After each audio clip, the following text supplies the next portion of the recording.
ആധുനിക ശാസ്ത്രത്തിനു മുന്നിൽ എക്കാലവും ഒരു വിസ്മയമാണ് മനുഷ്യ മസ്തിഷ്കം.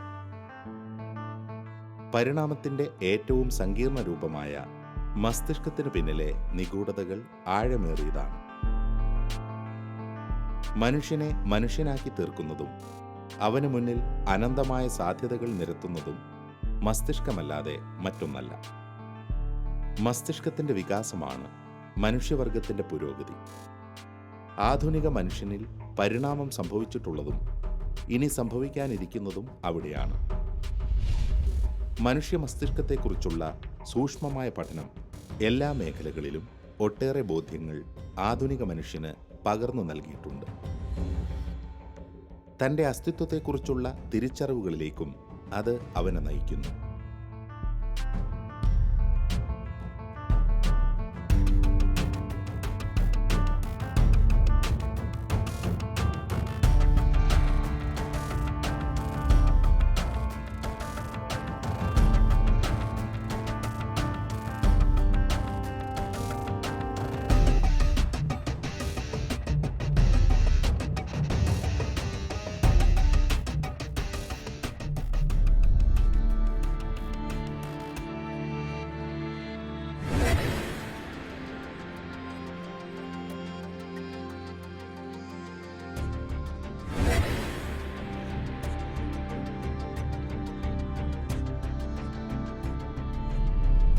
ഏകദേശം 10,000 കോടി ന്യൂറോണുകളുടെ ഒരു ശൃംഖലയാണ് മനുഷ്യ മസ്തിഷ്കം.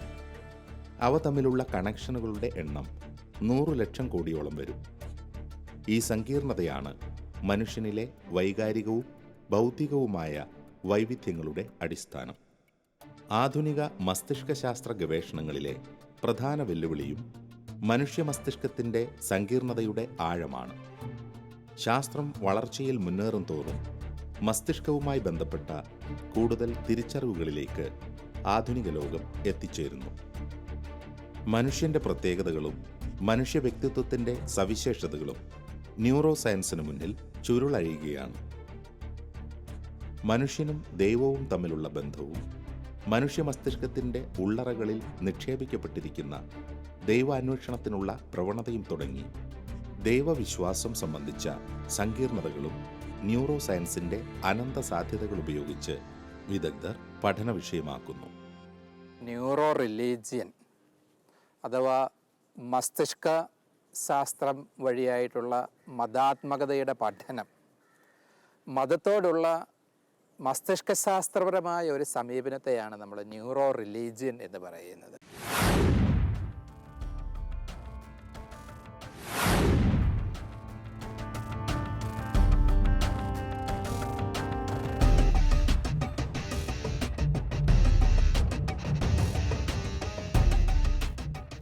ന്യൂറോ സയൻസിന്റെ വികാസം ആധുനിക ശാസ്ത്രത്തിന്റെ സകല ഗവേഷണ മേഖലകളിലും നിർണായകമായ സ്വാധീനം ചെലുത്തിയിട്ടുണ്ട്. മനുഷ്യന്റെ സവിശേഷതകൾ എന്നാൽ അവന്റെ മസ്തിഷ്കത്തിന്റെ സവിശേഷതകൾ കൂടിയാണെന്ന തിരിച്ചറിവ് ന്യൂറോ സയൻസിന്റെ കണ്ടെത്തലുകളിലേക്ക് ആധുനിക ലോകത്തെ കൂടുതൽ അടുപ്പിക്കുന്നു. അതിന്റെ ഭാഗമായാണ് മനുഷ്യനിലെ ആത്മീയതയും ദൈവവിശ്വാസവുമായി ബന്ധപ്പെട്ട കാര്യങ്ങളെ മസ്തിഷ്ക ശാസ്ത്രത്തിന്റെ വെളിച്ചത്തിൽ സൂക്ഷ്മമായ പഠനങ്ങൾക്ക് വിധേയമാക്കുവാൻ അനേക ഗവേഷകരെ പ്രേരിപ്പിച്ചത്. അത് ഇതിനകം അനവധി കണ്ടെത്തലുകൾക്ക് കാരണമായി മാറിയിട്ടുണ്ട്. ന്യൂറോ സയൻസ് ആണ് ഇന്ന് ബയോളജിക്കൽ സയൻസസിൽ വളരെ പ്രൊമിനൻ്റ് ആയിട്ടുള്ള ഒരു ശാസ്ത്രശാഖ. 1990-കളെ മസ്തിഷ്കത്തിൻ്റെ ദശകം എന്നാണ് UN എന്ന് തന്നെ വിശേഷിപ്പിച്ചത്. അതിനുശേഷം ഫിലോസഫി, എത്തിക്സ്, സൈക്കോളജി, എന്തിനധികം പരസ്യങ്ങൾ കൊടുക്കുന്നതിന് വരെ മസ്തിഷ്കശാസ്ത്രപരമായ ഒരു സമീപനമുണ്ട്, ഒരു ന്യൂറോളജിക്കൽ അപ്രോച്ച് ഉണ്ട്. Neuro philosophy, neuro ethics, neuro psychology എന്ന് തുടങ്ങി. എന്ന് പറഞ്ഞതുപോലെ ഇന്ന് മനുഷ്യൻ്റെ മതാത്മകതയെ നമുക്ക് വലിയൊരളവ് വരെ ന്യൂറോളജിക്കലായിട്ട് പഠിക്കാൻ സാധിക്കുന്നുവെന്നുള്ളതാണ്. മതവും വിശ്വാസം, ദൈവം എന്നൊക്കെ പറയുന്നത് ഏതാണ്ട് അതീന്ദ്രിയമാണ്, അതിസ്വാഭാവികമാണ്, പ്രകൃതി അതീതമാണ്, അതിഭൗതികമാണ് എന്നൊക്കെയുള്ളതാണല്ലോ നമ്മുടെ പരമ്പരാഗത കാഴ്ചപ്പാടുകൾ. ഈ നിലപാടുകൾ ഇപ്പോഴും നിലനിൽക്കുന്നു. എന്നാൽ അതോടൊപ്പം തന്നെ നമ്മൾ ഈ അതിസ്വാഭാവികം, അതീന്ദ്രിയം എന്നൊക്കെ വിശേഷിപ്പിക്കുന്നതിന് തന്നെ ജൈവികം, ജീവശാസ്ത്രപരമായിട്ടുള്ള, ഭൗതികമായിട്ടുള്ള അടിത്തറകൾ കൂടി ഉണ്ട്. മനുഷ്യൻ്റെ മതാത്മകത നമ്മുടെ ജീവശാസ്ത്രത്തിൽ തന്നെ ഇൻബിൽറ്റാണ്, ക്രമീകരിക്കപ്പെട്ടിരിക്കുന്ന ഒരു സംവിധാനമാണ് എന്നുള്ളതാണ്. അതിസ്വാഭാവികമാണെങ്കിൽ പോലും സ്വാഭാവികമായതിൽ തന്നെ ഈ അതിസ്വാഭാവികത പ്രോഗ്രാം ചെയ്യപ്പെട്ടിട്ടുണ്ട് എന്ന് നമുക്ക് മനസ്സിലാക്കുവാനായിട്ട് സാധിക്കും. പണ്ട് നമുക്ക് റിലീജിയൻ പോലെ ഒരു വിഷയത്തെ മസ്തിഷ്ക ശാസ്ത്രപരമായിട്ട് പഠിക്കുക എന്ന് പറയുന്നത് ഏതാണ്ട് അസംഭവ്യമായിട്ടുള്ള കാര്യമായിരുന്നു. ബ്രെയിനിനെ പറ്റി തന്നെ നമ്മൾ വളരെ കുറച്ചേ മനസ്സിലാക്കിയിരുന്നുള്ളൂ. എന്നാൽ ഇന്ന് സ്കാനിങ് ടെക്നിക്കുകളുടെയൊക്കെ വികസനം വഴിയായിട്ട് FMRI, PET scan, SPECT scan മുതലായവയുടെയൊക്കെ വികസനം വഴിയായിട്ട് ഈ മേഖലയിൽ വലിയ വളർച്ച കൈവന്നിട്ടുണ്ട്. ഇന്ന് ബ്രെയിനിനെ പറ്റി ഒരുപാട് മനസ്സിലാക്കുവാനായിട്ട് സാധിക്കും. വിശ്വാസത്തെയും ആത്മീയതയും കുറിച്ച് ഗൗരവമായി ചിന്തിക്കുന്ന അനേകം ഗവേഷകർ ഇന്ന് ന്യൂറോ റിലീജിയൻ സംബന്ധിച്ച വിവിധ മേഖലകളിൽ പഠനങ്ങളിൽ വ്യാപൃതരാണ്. ശാസ്ത്രത്തിന്റെ പിൻബലത്തിൽ നിരീശ്വരത്വം പ്രചരിപ്പിക്കുന്നവർക്കും സ്വന്തം യുക്തിയുടെ വെളിച്ചത്തിൽ വിശ്വാസത്തെ സമീപിക്കുന്നവർക്കും മുന്നിൽ ആഴമേറിയ ചിന്താവിഷയങ്ങളാണ് ഇത്തരം ചിന്തകരുടെ കണ്ടെത്തലുകൾ. ഇന്ന് അന്താരാഷ്ട്ര തലത്തിൽ ആഴ്ചയിൽ ഒരു പുസ്തകമെങ്കിലും മിനിമം ഇറങ്ങുന്നുണ്ട് ന്യൂറോ റിലീജിയൻ എന്നുള്ള വിഷയത്തെ പറ്റി പഠിച്ചുകൊണ്ട്, അതിൻ്റെ വിവിധ മാനങ്ങൾ അപഗ്രഥിച്ചുകൊണ്ട്. അമേരിക്കയിലെ പെൻസിൽവേനിയ യൂണിവേഴ്സിറ്റിയിലെ Andrew Newberg, Carol Albright, Eugene Aquili, അതുപോലെ നമ്മുടെ തമിഴ്നാട്ടിൽ നിന്നുള്ള ഡോക്ടർ VS രാമചന്ദ്രൻ, അദ്ദേഹത്തെ ഈ നൂറ്റാണ്ടിൽ ശാസ്ത്രം നിരീക്ഷിക്കേണ്ട സുപ്രധാനമായ ശാസ്ത്രജ്ഞരിൽ 10 പേരിൽ ഒരാളായിട്ട് ടൈം മാസിക തന്നെ തിരഞ്ഞെടുത്തിരിക്കുന്ന വ്യക്തിത്വമാണ്.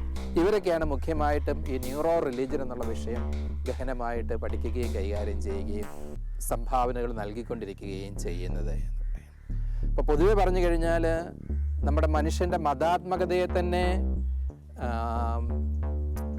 ശാസ്ത്രീയമായിട്ട് പഠിക്കുവാനുള്ളൊരു പരിശ്രമമാണ്. മിസ്റ്റിക്കുകളായിട്ടുള്ള വ്യക്തികൾ, ഫ്രാൻസിസ്കൻ നൺസ്, ബുദ്ധിസ്റ്റ് മങ്സ്, ഇവരൊക്കെ പ്രാർത്ഥിക്കുമ്പോൾ എന്താണ് അവരുടെ ബ്രെയിനിൽ സംഭവിക്കുന്നത് എന്നുള്ളതിനെ സ്കാൻ ഇമേജുകൾ നോക്കി പഠിച്ചുകൊണ്ട് നമ്മുടെ മതാത്മകതയെപ്പറ്റി പുതിയ നിഗമനങ്ങളിൽ എത്തിച്ചേരുകയാണ് ഈ ശാസ്ത്രകാരന്മാർ ചെയ്യുന്നത്.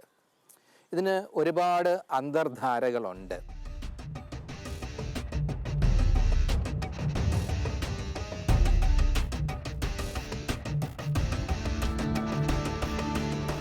മനുഷ്യന്റെ തലച്ചോറിൽ ഒരു ഗോഡ് സ്പോട്ട് ഉണ്ട് എന്ന അഭിപ്രായമുള്ള ശാസ്ത്രചിന്തകർ വളരെ മുമ്പേ ഉണ്ടായിരുന്നു.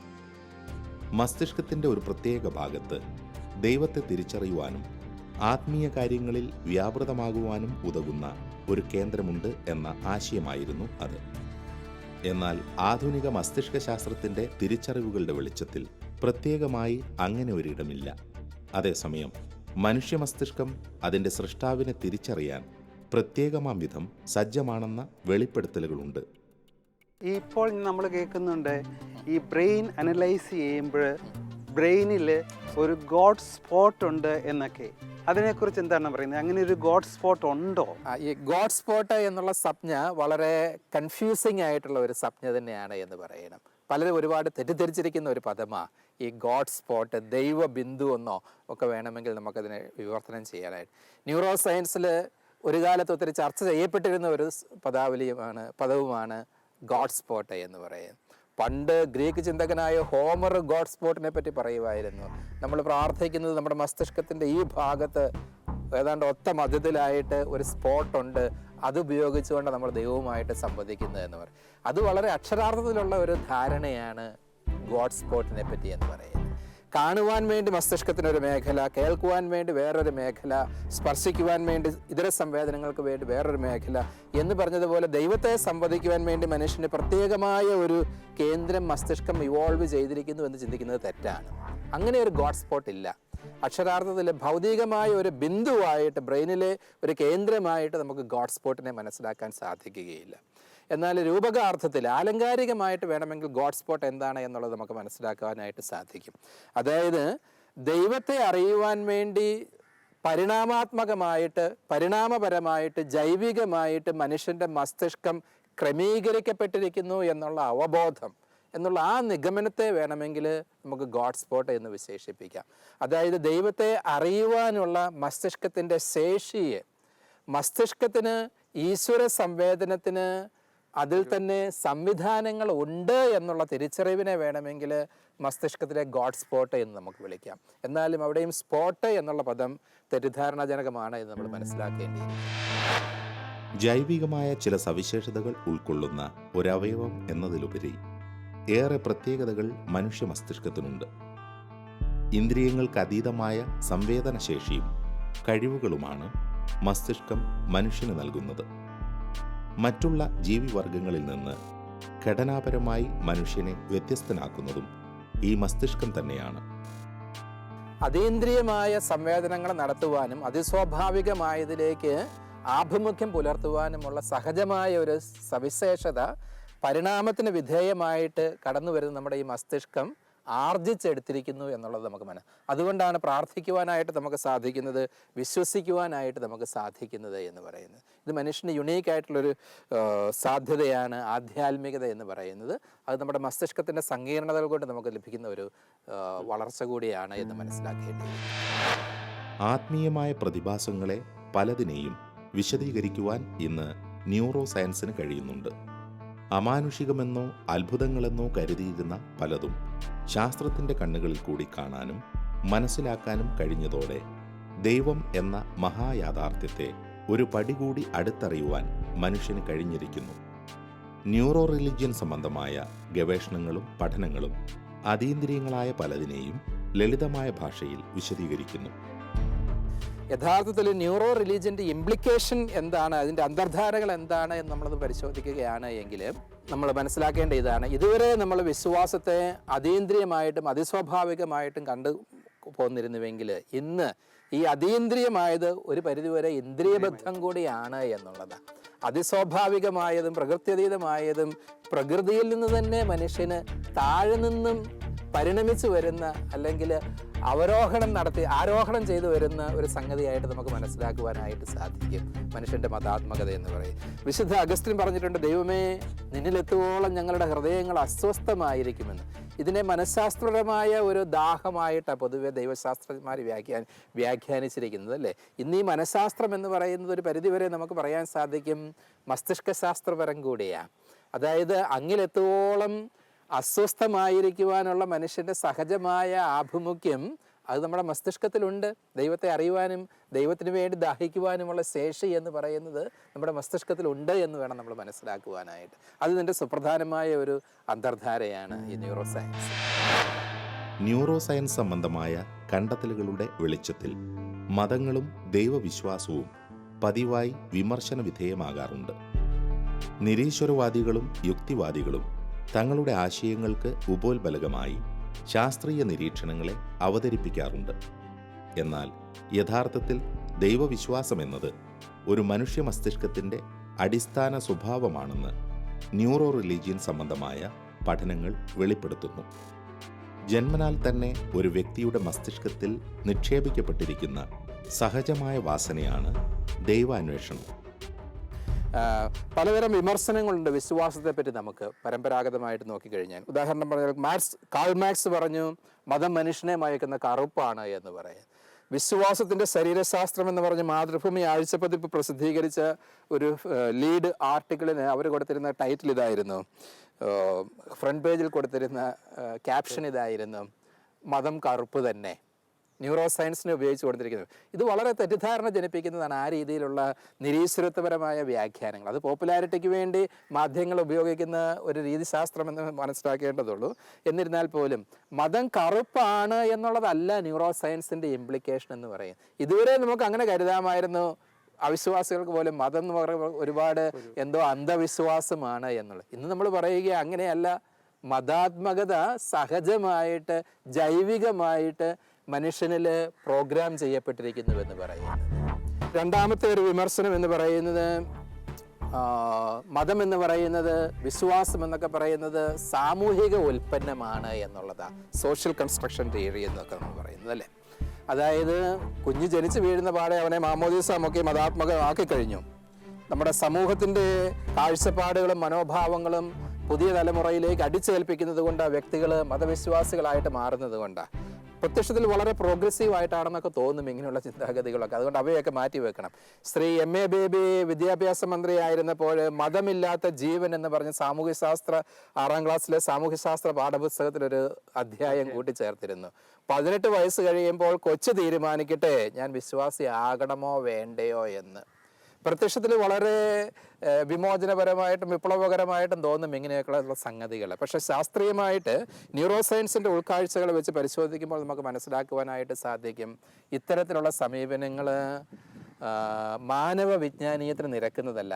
ആന്ത്രപ്പോളജിക്കലായിട്ടുള്ള അടിത്തറകളുള്ളവയല്ല അത്തരം വിപ്ലവാത്മക സമീപനങ്ങൾ. അവ വളരെ ഉപരിപ്ലവമാണ് എന്ന് പറയേണ്ടിയിരിക്കുന്നു. 18 വയസ്സ് കഴിഞ്ഞ് ഞാൻ കുഞ്ഞിന് ഭക്ഷിക്കാൻ കൊടുക്കുന്നുള്ളൂ മാതാപിതാക്കൾക്ക് പറയാനായിട്ട് സാധിക്കുമോ? ഇല്ല. എന്ന് പറഞ്ഞതുപോലെ മനുഷ്യൻ്റെ ഏതൊരു ടാലൻറ്റുകളും വികസിപ്പിച്ചെടുക്കുന്നത് പോലെ തന്നെ മതാത്മകതയ്ക്കും ഇതുപോലെയുള്ള പരിപോഷണവും നർച്ചറിങ് ആവശ്യമാണ് എന്നുള്ളതാണ്. അതുകൊണ്ട് മനുഷ്യൻ്റെ ജീവശാസ്ത്രപരമായ സ്വഭാവത്തിന് തികച്ചും ഫിറ്റിംഗ് ആയിട്ടുള്ള ഒരു പ്രതിഭാസമാണ് അവൻ്റെ മതാത്മകതയും എന്ന് പറയുന്നത്. സോ കോൾഡ് പ്രൊജക്ഷൻ തിയറികളെ, മതവിശ്വാസത്തെ പറ്റിയുള്ള പ്രൊജക്ഷൻ തിയറികളെ നമുക്ക് ന്യൂറോ സയൻസിൻ്റെ കാഴ്ചപ്പാടിൽ ഉപേക്ഷിക്കേണ്ടിയിരിക്കുന്നു. അതുപോലെ ഇത് വെറും സാമൂഹിക ഉൽപ്പന്നം മാത്രമാണെന്നുള്ള തെറ്റിദ്ധാരണയും നമ്മൾ ഈ ന്യൂറോ റിലിജിൻ്റെ കാഴ്ചപ്പാടിൽ മാറ്റിയെടുക്കേണ്ടിയിരിക്കുന്നു. തൻ്റെ സൃഷ്ടാവായ ദൈവത്തിലേക്ക് സഞ്ചരിക്കുവാനുള്ള ആത്മീയമായ പ്രവണത ഓരോ മസ്തിഷ്കത്തിലും നിക്ഷിപ്തമാണ്. പ്രായത്തിനും സാഹചര്യങ്ങൾക്കും അനുസൃതമായി അതിൽ വ്യതിയാനങ്ങൾ ഉണ്ടാവാം. വ്യക്തിത്വ രൂപീകരണത്തിൻ്റെ ഭാഗമായി ദൈവസങ്കല്പവും പക്വതയാർജിക്കേണ്ടത് ഒരാളുടെ അടിസ്ഥാനപരമായ ആവശ്യമാണ്. അതിനാൽ തന്നെ മറ്റെന്തറിവുകളും എന്നതുപോലെ തന്നെ ശൈശവത്തിലും കൗമാരത്തിലും ദൈവവിശ്വാസത്തിൻ്റെയും ആത്മീയതയുടെയും ബാലപാഠങ്ങൾ ഒരു വ്യക്തിക്ക് ലഭിക്കേണ്ടതുണ്ട്.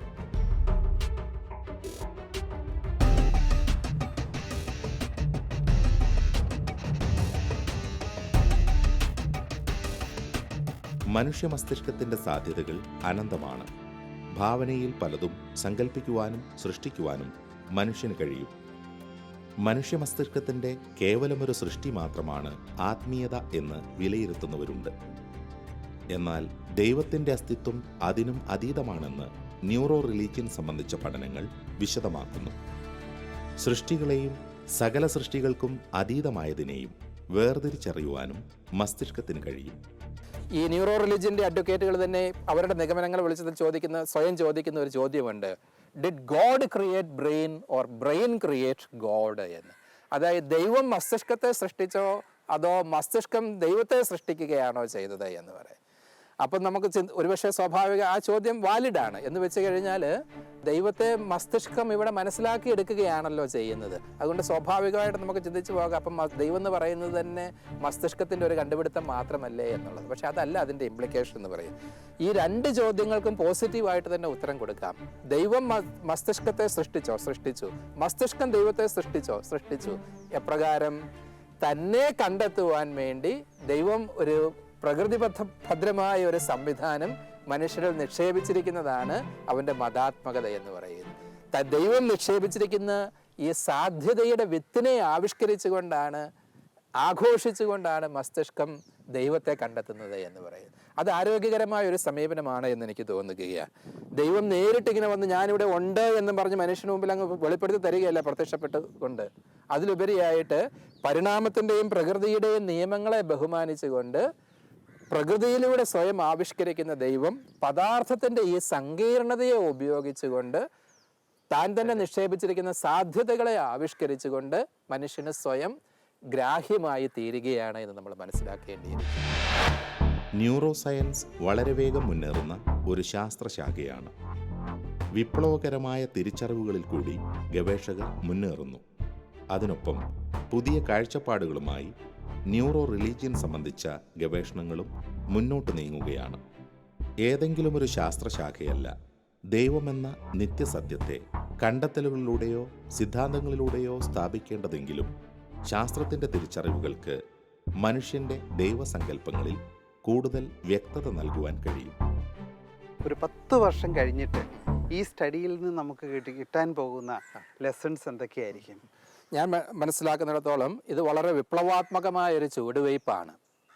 ഈ മസ്തിഷ്ക ശാസ്ത്രം ഇന്ന് മനുഷ്യൻ്റെ മതാത്മകതയെ പഠിച്ചുകൊണ്ടിരിക്കുന്നു എന്ന് പറയുന്നു. ഇനി നാളത്തെ ന്യൂറോ സയൻസ് ആധികാരികമായിട്ട് തെളിയിക്കുകയാണ്, അതായത് ഈശ്വരവിശ്വാസം എന്ന് പറയുന്നത് മസ്തിഷ്കത്തിൻ്റെ ഈശ്വരൻ എന്ന് പറയുന്നത് മസ്തിഷ്കത്തിൻ്റെ ഒരു ഉൽപ്പന്നം അഥവാ സൃഷ്ടി മാത്രമാണ് എന്നങ്ങ് തെളിയിച്ചു കൊള്ളട്ടെ. എനിക്ക് യാതൊരു അസ്വസ്ഥതയും ഇല്ല.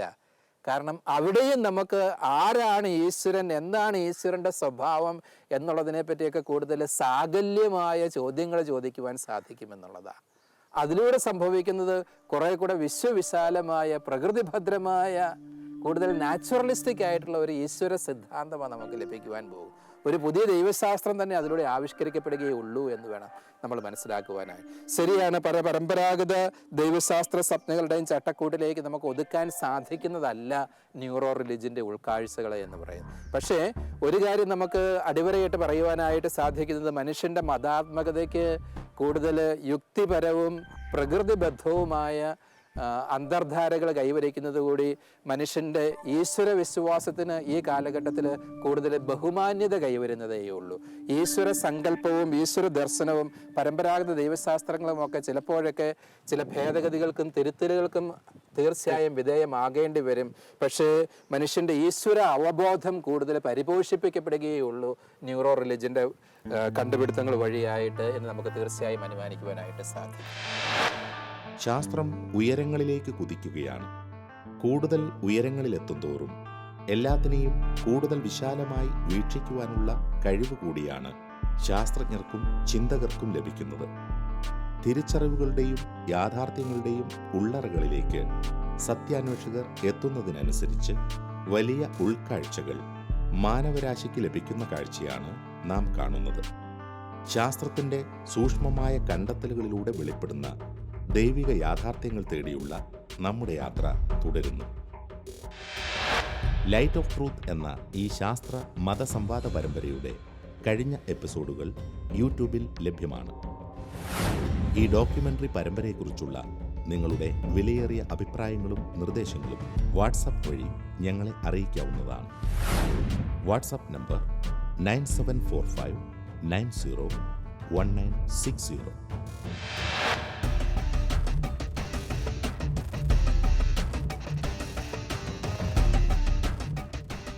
ഈശ്വരൻ വസിക്കുന്നത് ഹൃദയത്തിലാണ് എന്നുള്ളതാണ് നമ്മുടെ പരമ്പരാഗതമായ വിശ്വാസം. അത് നല്ലൊരു സമീപനമാണ്. ഈശ്വരനെ തേടി ഞാൻ നടന്നു, അവസാനം എനിക്ക് മനസ്സിലായി ഹൃദയമാണ് ഈശ്വരൻ്റെ വാസഗേഹം എന്നൊക്കെ. ആ പാട്ടിൻ്റെ ഈരടികളൊക്കെ നമുക്ക് വളരെ സുപരിചിതമാണ്. ഇന്ന് ന്യൂറോ സയൻസിൻ്റെ കാഴ്ചപ്പാടിൽ നമ്മൾ നോക്കുകയാണെങ്കിൽ ഒന്നും കൂടി കൂട്ടിപ്പറയണമെന്ന് പറയുന്നു. ഹൃദയത്തിൽ വസിക്കുന്നത് പോലെ തന്നെ ദൈവം തലച്ചോറിലും വസിക്കുന്നു എന്ന് പറയും. അതിനെയാണ് നമ്മൾ ന്യൂറോ മിസ്റ്റിസിസം എന്ന് വേണമെങ്കിൽ വിശേഷിപ്പിക്കാവുന്നത്. ന്യൂറോ സയൻസിൻ്റെ പശ്ചാത്തലത്തിൽ നമ്മളുടെ മിസ്റ്റിസിസവും നമ്മുടെ സ്പിരിച്വാലിറ്റിയും മുഴുവനും ഒരു ബ്രെയിനിൻ്റെ വർക്കായിട്ട് കാണാൻ പറ്റും. ഈശ്വര സംവേദനത്തിന് വേണ്ടി മസ്തിഷ്കം വളർച്ച പ്രാപിച്ചിരിക്കുന്നു എന്ന് മനസ്സിലാക്കുകയല്ലാതെ ഈശ്വരനെ മസ്തിഷ്കം ഉണ്ടാക്കിയെടുക്കുകയാണ് എന്ന് പറയുവാൻ ഇന്നത്തെ ന്യൂറോ സയൻസിൽ യാതൊന്നുമില്ല.